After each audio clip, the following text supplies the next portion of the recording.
अस्सलाम वालेकुम दोस्तों, कुर्बानी के दिन चल रहे हैं। जो कॉमन सवाल चल रहे हैं उनमें ये मोस्टली जो है वो ये होता है कि फ़लाँ जानवर की कुर्बानी जायज़ है, फ़लाँ जानवर की कुर्बानी जायज़ नहीं है। सोशल मीडिया पर बहस अरूज पर है। उलमाए कराम एक दूसरे को मात देने के लिए बहुत ज़्यादा दलाइल से सवालों के जवाब दे रहे हैं, और यकीनन होना भी चाहिए। और ये तमाम मुसलमानों की बुनियादी ज़रूरत है उनको मसाइल से आगाह किया जाए, और मसाइल से आगाह करने के लिए अल्हम्दुलिल्लाह हमारे उलमाए कराम मौजूद हैं, और बड़े अच्छे अंदाज से दलाइल के साथ वो अपने मौक़िफ़ को दुरुस्त साबित करते हैं। जो अहम तरीन सवाल है वो ये है कि कौन सा जानवर है जिसकी कुर्बानी जायज़ है और कौन सा जानवर है जिसकी कुर्बानी नाजायज़ है। जो इसका असल पहलू है उसकी तरफ हम में से बहुत कम लोग तवज्जो देते हैं। या कौन सा आदमी है जो कुर्बानी कर सकता है, कौन सा आदमी है जो कुर्बानी नहीं कर सकता। क्या हमने कभी ये भी सोचा है कि जिन पैसों से हम जानवर ख़रीद रहे हैं क्या वो हलाल के पैसे हैं? क्या हमने ये सोचा है कि जिन पैसों से हम कुर्बानी कर रहे हैं वो रिश्वत के पैसे तो नहीं हैं?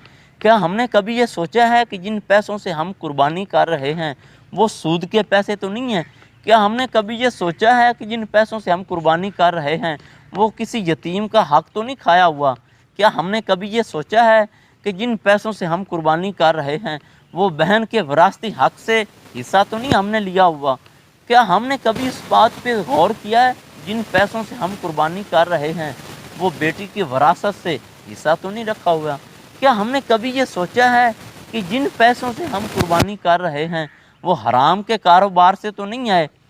तो ये असल सवाल हैं। वो सवाल भी बेहद ज़रूरी हैं कि कौन सा जानवर जायज़ है और कौन सा जायज़ नहीं है।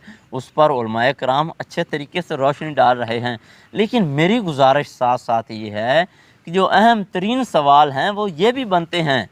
उलमाए कराम इस पर भी आगाही दे रहे हैं, लेकिन फिर भी लोग इस तरफ बहुत कम तवज्जो देते हैं।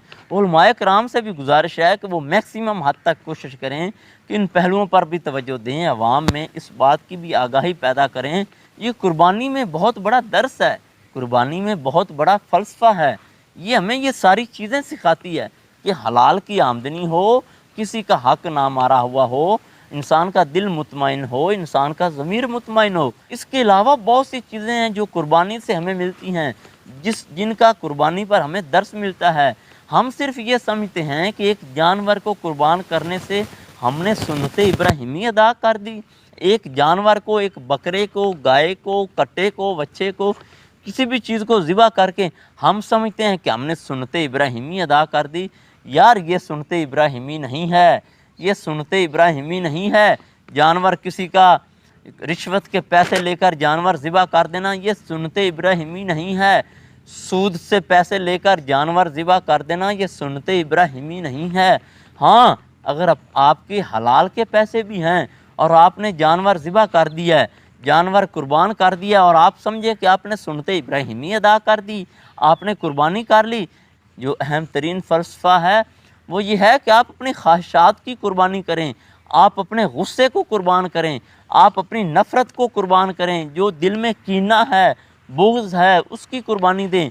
क्या होता है, जानवर हम कुर्बान कर देते हैं, अपने रिश्तेदारों का दिल में बुग़्ज़ लिए रखते हैं, अपने दोस्त अहबाब का दिल में बुग़्ज़ लिए रखते हैं, दिल में हमारा गुस्सा होता है। बाज़ औक़ात हम में बहुत ज़्यादा तकब्बर होता है कि यार हमने तो इतना बड़ा जानवर ज़िबा कर दिया। जो पैसे वाले लोग हैं वो लोगों को बताते हैं कि हमने इतना महंगा जानवर लिया है, मंडी में हमने रिकॉर्ड जानवर ख़रीदा है, हमारे जानवर का इतना बड़ा वज़न है। भाई कुर्बानी इस बात का दर्स नहीं देती, कुर्बानी इस बात का दर्स देती है कि सब कुछ कुर्बान करें, अपना तकब्बर कुर्बान करें, अपना गरूर कुर्बान करें, अपना गुस्सा कुर्बान करें, अपने से जो गरीब हैं, अपने से जो कमज़ोर हैं, उनसे जो नफ़रत है उसकी कुर्बानी दें। हम क्या करते हैं, हम बच्चों को ये सिखाते हैं, जो बहुत बड़ा दिल दुखता है यार ये बात सुनकर। हम बच्चों को बताते हैं कि जो कुर्बानी के 3 हिस्से हैं, एक अपने लिए, एक रिश्तेदारों के लिए और एक गरीबों के लिए। जब तक हम बच्चों को ये दर्स देते रहेंगे कि एक अपने लिए, एक रिश्तेदारों के लिए, एक गरीबों के लिए, तब तक कुर्बानी का जो फ़लसफ़ा है, जो कुर्बानी का दर्स है वो पूरा नहीं होगा। हम बच्चों को ये क्यों नहीं बताते कि एक अपने लिए, एक रिश्तेदारों के लिए, एक उन लोगों के लिए जो किसी मजबूरी से कुर्बानी नहीं कर सके।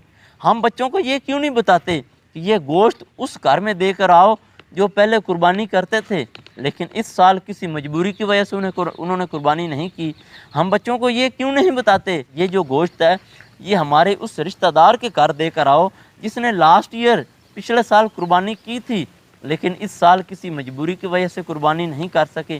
ہم بچوں کو یہی بتاتے ہیں بھئی یہ فلاں غریب کو دے آؤ، یہ فلاں غریب کو دے آؤ، ہم اپنے بچوں کو بھی یہ کنسیپٹ دے رہے ہیں۔ یہ قربانی کا مقصد نہیں ہے۔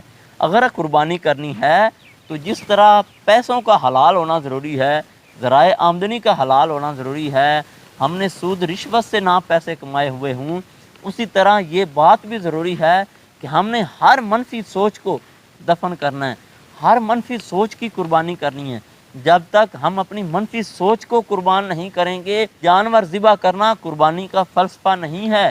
قربانی کا جو اصل فلسفہ ہے وہ یہ ہے کہ اپنی نفرت کو قربان کریں، اپنی نیگیٹو سوچ کو قربان کریں، اپنی منفی سوچ کی قربانی دیں۔ جب تک انسان کے اندر محبت نہیں پیدا ہو جاتی پوری، دیکھیں کہ ہم گوشت دوسروں میں تقسیم کرتے ہیں تو یہ ایک محبت کا جذبہ ہے۔ اگر آپ محبت کے جذبے سے گوشت ان لوگوں میں تقسیم کریں گے جنہوں نے قربانی نہیں کی، پھر تو ہوا آپ کی قربانی کا فلسفہ۔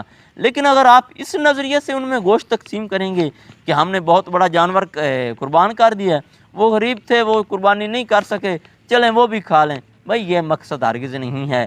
دوسروں کو اپنی خوشیوں میں شامل کرنا ہے۔ جب آپ خوش ہوں گے، دوسرے خوش ہوں گے، پھر قربانی کا فلسفہ ہوگا۔ لیکن اگر نفرت کا بیج بونا ہے، نفرت پروان چڑھا کر اپنے بچوں کو نفرت آمیز لہجے سکھا کر ہم نے جانور قربان کرنا ہے، ہم نے جانور ذبح کرنا ہے، تو اس کا فائدہ نہیں ہے۔ فائدہ تب ہی ہوگا جب آپ معاشرے میں محبت، امن اور سکون کو پروان چڑھائیں گے۔ میری اللہ تعالیٰ سے دعا ہے کہ اللہ تعالیٰ تمام مسلمانوں کو حلال ذرائع آمدنی سے اکٹھی کی گئی دولت سے جانور خرید کر قربان کرنے کی توفیق عطا فرمائے، اور اس کے ساتھ ساتھ ہماری جو منفی سوچ ہے اس کو قربان کرنے کی اللہ تعالیٰ ہمیں توفیق عطا فرمائے۔ ملتے ہیں انشاءاللہ نیکسٹ ویڈیو میں، تب تک کے لیے اجازت دیجیے، اللہ حافظ۔